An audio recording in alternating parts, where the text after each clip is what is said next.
Hello, and welcome to this video. Today we'll explore the public key infrastructure, or PKI, used in TLS. TLS, formerly known as SSL, is a security protocol that web browsers and websites use to safeguard online transactions. Today's lecture will use the following cryptographic algorithms and notions. Message Authentication Codes, or MACs. Elliptic Curve Diffie-Hellman Key Agreement, or ECDH. The Authenticated Encryption Scheme, AES-GCM. The RSA PKCS No. 1 version 1.5 Signature Scheme. X509 Certificates. And Public Key Infrastructures, or PKI. You can learn more about these in our Crypto 101 Building Blocks and Deployments courses. SSL, or Secure Sockets Layer, was first deployed in 1995. TLS, or Transport Layer Security, was released in 1999 as a successor to SSL. The name TLS was adopted by the Internet Engineering Task Force, IETF, the organization responsible for developing Internet standards. Over time, multiple versions of TLS have been introduced to enhance efficiency and to address multiple security vulnerabilities. Today, most websites use either TLS 1.2, which was released in 2008, or TLS 1.3, which was released in 2018. However, as it turns out, phasing out older, less secure versions of TLS across all browsers and servers worldwide has proven to be challenging. For instance, Google only removed support for SSL 3.0 from its Chrome browser in 2014. Ideally, support for SSL 3.0 would have stopped in 1999 when TLS 1.0 was introduced. Similarly, Amazon AWS only began requiring TLS 1.2 or TLS 1.3 in 2023. TLS 1.3, which was approved by the IETF in August 2018, was a major overhaul of TLS 1.2. Key modifications included the removal of several cryptographic primitives and protocols, including the RC4 stream cipher, the triple DES block cipher, and CBC mode of encryption, the MAC then encrypt approach for authenticated encryption, the MD5 and SHA-1 hash functions, and RSA key transport. TLS 1.3 mandates AES-GCM as a default authenticated encryption mechanism with the option to use SHA-20 with Poly 1305. Additionally, client-server key establishment must be performed using elliptic curve Diffie-Hellman or classical Diffie-Hellman. For ECDH, the elliptic curves supported include P256, Curve 25519, and P384. TLS consists of two main components. There's the Handshake protocol, which allows a server to authenticate itself to a client and establish a shared secret key. And there's the Record protocol, which is used to encrypt and authenticate all data exchanged for the remainder of the session. Here is a slightly simplified overview of the TLS 1.3 Handshake protocol. The client initiates the handshake by sending to the server a list of protocol versions and algorithms it supports, a randomly generated client nonce, and a one-time ECDH public key X. Nonces are used to prevent replay attacks. Let's suppose that the server supports TLS 1.3 and also the elliptic curve that the client used. Upon receiving the client's message, the server selects version 1.3, which I'm assuming both client and server support, selects its own one-time ECDH public key Y, computes the master secret key K by applying a key derivation function to the ECDH shared secret Y times X, and then derives 4 session keys from K, the server handshake key KSH. the client handshake key KCH, the server record key KSR, and the client record key KCR. Here, the subscript S stands for server, C for client, H for handshake, and R for record. The server sends the following to the client: a randomly selected server nonce, the elliptic curve point Y, a certificate chain which I'll describe on slide 46, the server signature on the handshake transcript up to this point, where the transcript is comprised of all the data received thus far from the client and the data the server is sending, and the server finish MAC, which is a server's MAC tag of the handshake transcript using the server handshake key KSH as the MAC key. Upon receipt of the server's message, the client uses the certificate chain to verify the authenticity of the server's public key, and then uses the public key to verify the server signature on the handshake transcript. Verification of the signature confirms the authenticity of the server's point Y and also the integrity of the handshake transcript. The client computes the master secret K and derives the same four keys KSH, KCH, KSR, and KCR. She verifies the server finished MAC, which confirms that the server has computed the master key K. The client then sends to the server the client finished MAC, which is the client's MAC tag of the handshake transcript up to that point, using the client handshake key KCH as MAC key. Finally, the server verifies the client finished MAC. In the TLS 1.3 record protocol, all data exchanged between client and server is encrypted and authenticated using either AES-GCM or CHA-20 Poly 1305. AES-GCM is most widely used in practice. The client uses the client record key KCR to encrypt and authenticate its data, which the server also uses for decryption and verification. The server uses the server record key KSR to encrypt and authenticate its data, which the client also uses for decryption and verification. In TLS 1.2 and earlier versions, RSA key transport was most commonly used for key establishment. TLS 1.3 mandated that ECDH or ordinary DH be used. The reason for this mandate was to provide forward secrecy, which I'll explain next. When RSA key transport is employed, the client selects a session key K and encrypts it with the server's RSA public key. Call the resulting ciphertext C. The server decrypts C using their RSA private key and recovers K. All data exchanged from that point on is encrypted and authenticated using K. Suppose that an eavesdropper captures the ciphertext C and the encrypted data that was generated with the session key.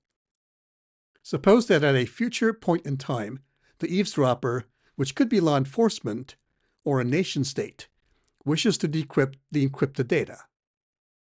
For that, they will need the session key K, and for that, they will need to decrypt C.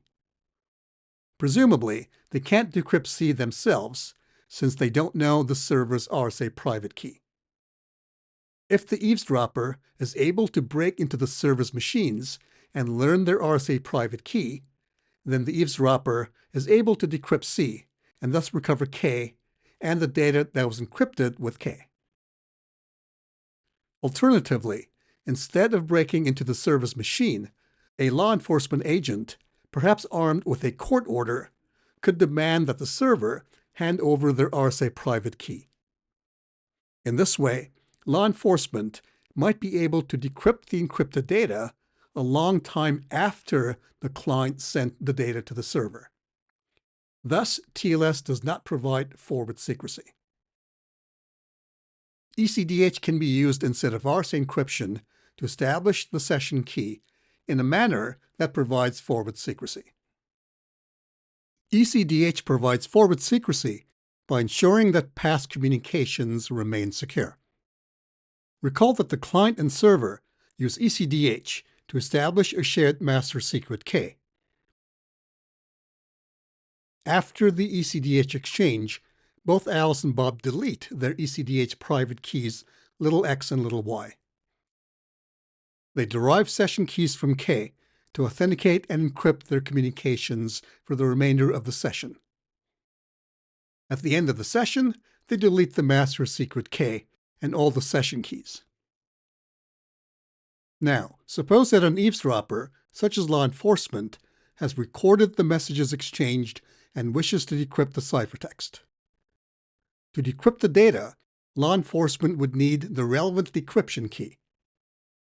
However, since both Alice and Bob have already deleted their ECDH private keys, the master key K, and the session keys, even if presented with a court order, they cannot provide the necessary decryption keys. As a result, the confidentiality of the recorded communications is not compromised. Thus, forward secrecy is provided. Google adopted ECDH for forward secrecy in 2011. Google values forward secrecy because they would like to assure their customers around the world that their data will be kept confidential, even if Google is legally compelled to hand over the data to law enforcement. You can read more about Google's rationale for using ECDH for forward secrecy in this blog article. Here are some performance numbers for relevant cryptographic primitives using Amazon's cryptographic library running on an EC2 instance. As shown, ECDH operations are faster than RSA private key operations, i.e., decryption and signature generation, but slower than RSA public key operations, i.e., encryption and signature verification. Both RSA and ECDH are considerably slower than AES-GCM. The TLS public key infrastructure, also known as Web PKI, is an example of a multi-root hierarchical CA. The TLS PKI is responsible for certifying and managing public keys for websites across the Internet. TLS certificates are a type of X509 certificates that we studied in the previous video. Trust in the system begins with root CA public keys, which are pre-installed in browsers. Root CAs certify the public keys of intermediate CAs. Intermediate CAs, in turn, certify the public keys of individual websites. GlobalSign is an example of a company specializing in web server certification. Let's Encrypt is a nonprofit CA that provides free TLS certificates. Website owners can obtain a certificate from Let's Encrypt at no cost. The certification process requires proof of domain ownership, a process known as domain validation. Although individual users, also known as clients, can obtain their own certificates, most do not. As a result, authentication in TLS is typically one way, from the server to the client. Let's examine the TLS certificate for the website bbc.com. You can visit BBC's website and click on the padlock icon to view its certificate details. I used the Safari browser for this.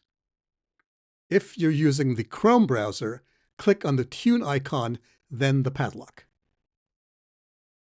The certificate displays the website name, its URL, the name of the issuing CA, which in this case is GlobalSign RSA OVSSL CA 2018, the certificate's serial number, the algorithm used to sign the certificate, SHA-256 with RSA encryption.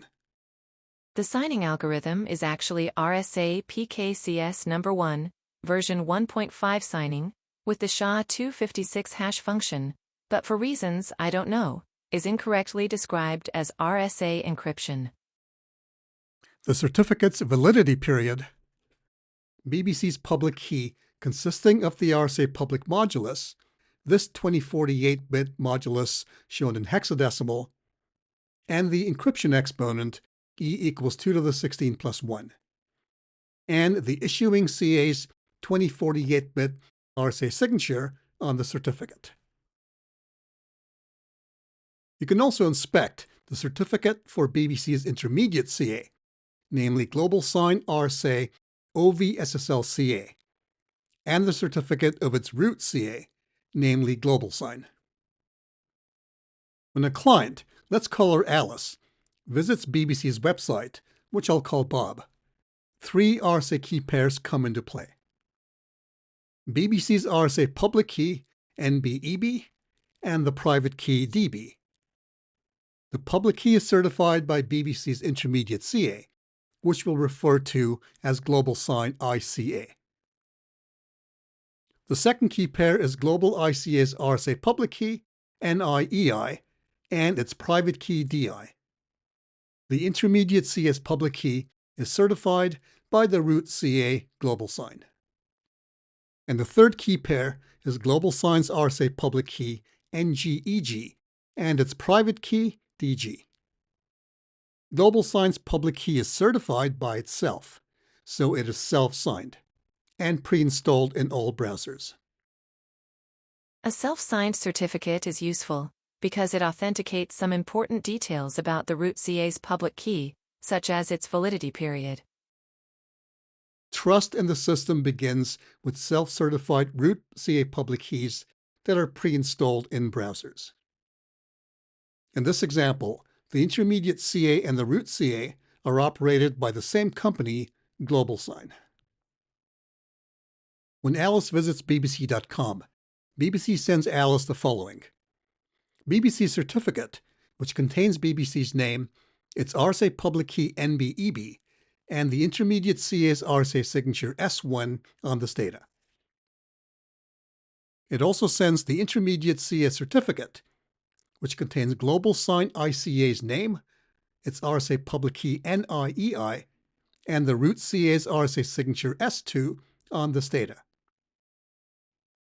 And it sends the root CA certificate, which contains the root CA's name, its RSA public key NGEG, and the RSA signature S3 on this data. This is the root CA's self-signed certificate. Finally, it sends a randomly selected point Y on the elliptic curve, curve 25519, and BBC's RSA signature S4 on this point. Upon receiving the 3 certificates and the sign point YS4, Alice does the following. She verifies the root CA signature S3 using the root CA's public key NGEG, which you recall is pre-installed in Alice's browser. If the signature is valid and the certificate has not expired, Alice can trust that she has an authentic and valid copy of GlobalSign's public key. Alice verifies GlobalSign's signature S2 using its public key NGEG, thereby confirming the authenticity of the intermediate CA's public key NIEI. She verifies the intermediate CA's signature S1 using the intermediate CA's public key NIEI, thereby confirming the authenticity of BBC's public key NBEB. Alice then verifies BBC's signature S4 using BBC's public key NBEB, thus confirming the authenticity of the elliptic curve point Y. She then derives the master secret K by applying a key derivation function to the ECDH shared secret x times capital Y. BBC receives X and computes the master secret by applying the key derivation function to the point Y times X. Alice and BBC then generate session keys from the shared master secret key K, as described on slides 41 and 42. These session keys are used to encrypt and authenticate with AES-GCM all data exchanged for the remainder of the session.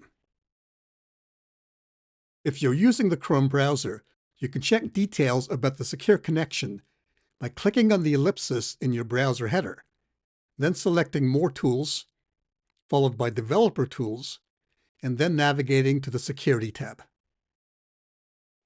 There, you'll see confirmation that BBC certificate is valid, that the master key was derived using ECDH with curve 25519, and that all data exchanged between your browser and BBC's website is encrypted and authenticated using AES-GCM with a 128-bit key. Alice and the BBC rely on GlobalSign to perform its duties diligently. This includes carefully verifying the identity of the certificate holder, BBC in this case, along with its URL, ensuring that certificates are not issued to imposters posing as BBC representatives. GlobalSign must also safeguard its private keys DG and DI from unauthorized access. These private keys should be stored in highly secure locations, such as underground concrete bunkers with 24-hour security protection. Additionally, GlobalSign must prevent internal misuse of its private keys by its employees. Every use of these private keys should be carefully logged and subject to regular audits. To foster trust in its certification practices, GlobalSign publishes its Certification Practice Statement, or CPS, and undergoes external security audits. You can review GlobalSign's Certification Practice Statement on its website. A quick glance at the CPS should give you a sense of the complexity of managing a large-scale CA business. Even if the BBC fully trusts GlobalSign, there is still a risk that another root CA or an intermediate CA could issue fraudulent certificates in BBC's name. This concern arises because there are several hundred root CA public keys in the browser and thousands of intermediate CAs. Not all of these CAs can be guaranteed to be trustworthy, increasing the likelihood of mistakenly issued certificates that are maliciously issued, perhaps by a rogue CA employee, or maliciously requested certificates.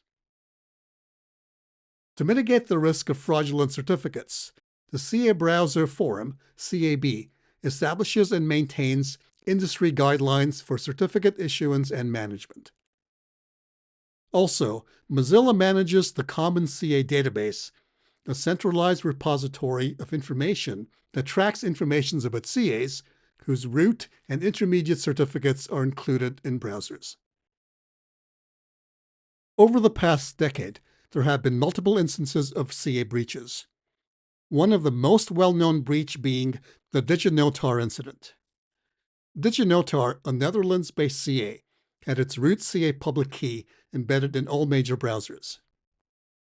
DigiNotar issued TLS certificates, as well as certificates for Dutch government agencies. In July 2011, DigiNotar issued several hundred fraudulent certificates for domains including AOL.com, Microsoft.com, and StarGoogle.com. Shortly after, it was discovered that around 300,000 Gmail users in Iran had been redirected to fake websites designed to resemble Gmail's official site. Because these fraudulent websites had seemingly valid certificates signed by DigiNotar, users' browsers established encrypted connections using TLS. Presumably, these fake websites then captured the Gmail user IDs and passwords of the users. It is suspected that the DigiNotar attack was mounted by an individual or organization in Iran, but this has not been proven. For more details of the DigiNotar breach, you can visit this website.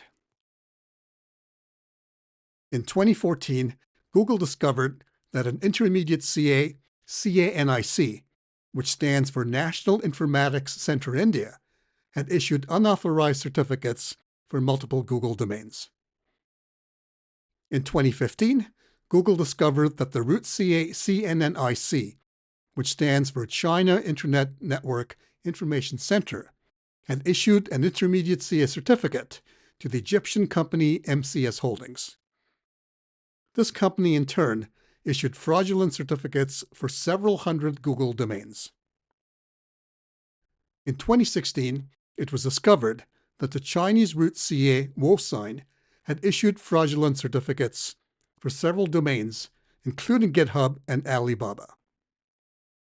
The fundamental issue is that there will never be universal agreement on a single or even on a small number of root CAs that can be trusted to certify websites globally. As a result, the number of root CAs and intermediate CAs remains large, increasing the risk of security breaches. Following these incidents, the root CA key of DigiNotar, NIC, CNNIC, and GlobalSign were removed from the list of approved and trusted root CAs in web browsers. One approach to mitigating the risk of CA breaches is requiring root CAs to meet specific conditions to obtain extended validation status. Another initiative is Google's Certificate Transparency, a logging system that enables public monitoring of certificates issued by CAs. Independent auditors continuously review these logs to detect any malicious CA activity. Additionally, domain name owners can monitor the logs to identify unauthorized certificates issued for their domains. For more details on certificate transparency, visit this website.